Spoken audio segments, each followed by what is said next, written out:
Hello and welcome to the March 13th edition of the Gold, Goats, and Guns Short News. My name is Tom Luongo. We've got a lot to talk about, and today I want to talk about Boeing and the tragedies surrounding the 737 MAX. But before we do that, let's do a little housekeeping. Remember, Monday nights, 8 o'clock, Friday nights at 8:30, we do live streams for about an hour and 10 minutes or so, 15, 20 minutes worth of prepared remarks, and then after that, I opened it up for questions and just general commentary. We'll talk about anything. You can follow my work over at tomluongo.me, as well as follow me on Twitter at TFL1728. And you can support my work over at Patreon/Gold, Goats, and Guns. Normally, we talk about economics and politics in this channel, and that's exactly what we're going to do now as we start to discuss the Boeing 737 MAX and its issues. So one of the things I want to point out here, we've had two planes fall out of the sky. We've had the 737 MAX grounded around the world. Boeing has thousands of orders for these planes, and all of this centers around a change in geometry of the plane based on this basic 737 airframe, which is over 50 years old, incredibly successful, to fit these engines that are 14% more efficient than the last ones and more powerful. That has changed the entire way the plane flies. And while that's fine in and of itself, the issue is that have we pushed these old designs well beyond their operational capacity, given that the airline industry itself is so unprofitable. Every 10, 15 years or so, the airlines have to be bailed out. And there's a reason for this. The reason is that it's all built on a bad business model that came out of a militarized economy in the United States after World War II. We had all these planes. We had this entire airline industry built up around the military. And Tom Woods over and Bob Higgs over at the Mises Institute have been doing work on the militarization of the American economy and the costs of that. They've been doing this for years, and they've got extensive work on it. Both of them have written multiple books on this subject, and I urge you to go read them to get an understanding of what it is that I'm really talking about here and why I fundamentally believe that this was always we were always going to reach this point in airline design. We have a hub and spoke model for air travel that is unsustainable. It's always been unsustainable. It's always been unprofitable. It's fed back into the design of the airplanes and design of the airframes themselves, because this is where the airports are. This is the way the routes are laid out. This is the way the FAA coordinates all this. This is the way all the rules are written. And so now everybody has to fit themselves, including the airplane manufacturers, in this case Boeing, into this model, which is fundamentally unsustainable. And Ron Paul always likes to say that when you subsidize something, you get more of it. Well, we've subsidized this kind of air travel, and we've subsidized this kind of, too many butts in seats on flying too far between stops, and we've created an unsustainable model that continually winds up having to be bailed out, and airlines go broke all the time. And the single constant through all of this has been Boeing itself, constantly selling airplanes into this model while the governments bail out the actual air carriers, and in order to keep the sales flowing, because Boeing ultimately is as much a military contractor as it is a commercial contractor, commercial enterprise. Again, this is a militarized economy. This is effectively a fascist economy when you define things in Mussolini terms, which is the guy who created the term fascism in the first place, not some know-nothing millennial on the Young Turks, who I don't even want to get into their finances.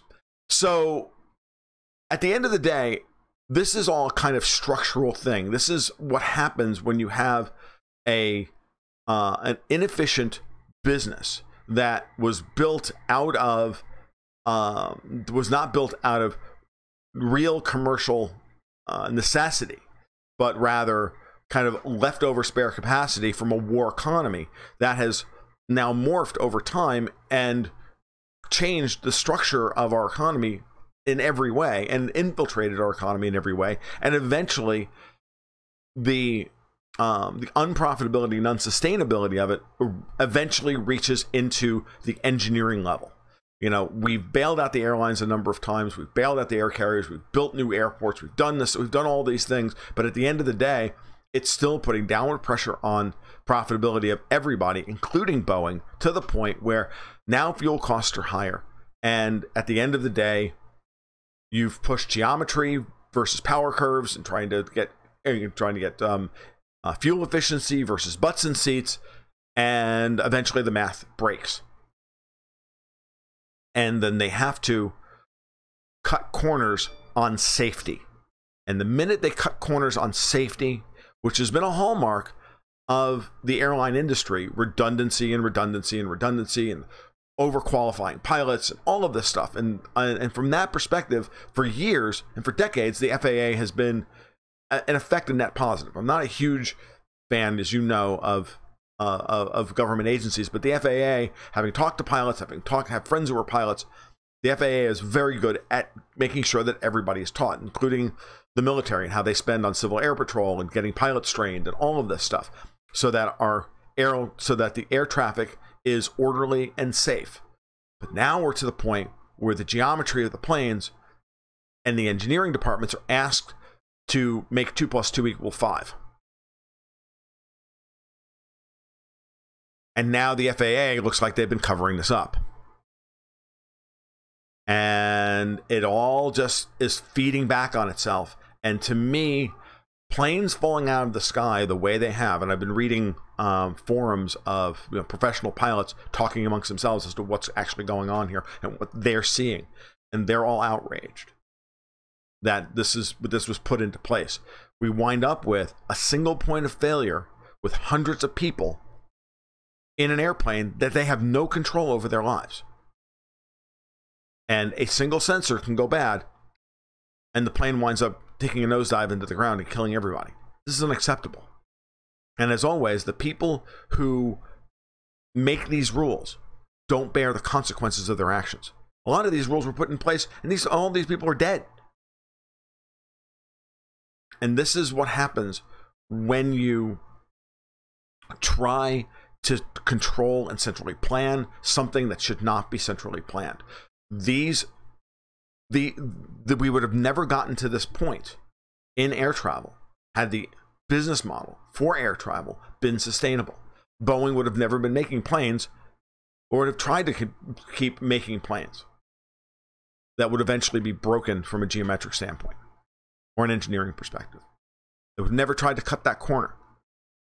The FAA wouldn't have been corrupted over time. Because if it did, it would have been replaced by something better. Because that's the point of innovation. That's what the market discipline, that's what the discipline that the market imbues. It enforces on everybody. The government is there to whitewash everyone's responsibility. To keep people from having to bear the responsibility for their actions. The only time government ever cares is when it makes them look bad. And then all of a sudden they move into action and start blaming people left and right. And what do? They make things worse.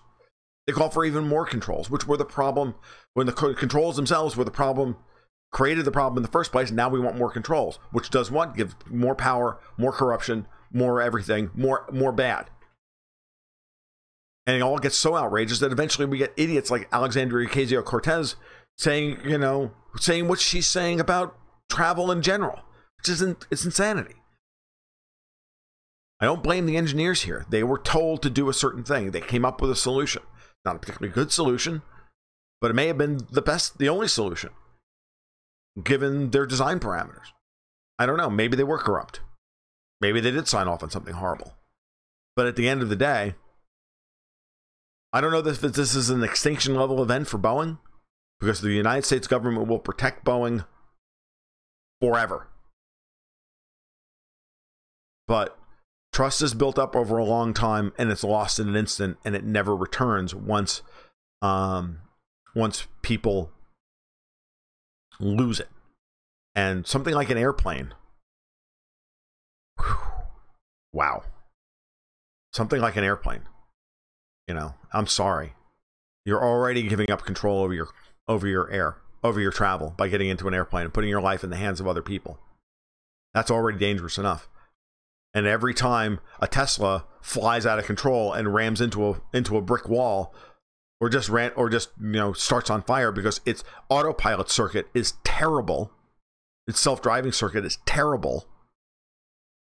I mean, what are they doing here? They're trying to make people scared to travel. These are basic fundamental systems that we can control, that we understand. Humans have to be involved in this. We cannot remove humans from the situation. We cannot make airlines, even as Donald Trump said the other day, we can't make airplanes so complex that humans can't fly them. He may be a little wrong about that, but I understand what he's trying to say, which is that society is becoming too complex. And the machines that govern our society have become too complex.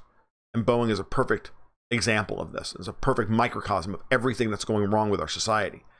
And while nobody who has a shred of socialist in them or collectivist in them will like what I'm about to say, but guys, this is Act 3 of Atlas Shrugged. Planes are falling out of the sky. Cars are randomly driving into brick walls and whatnot. This is what happens when political decisions govern economic choices.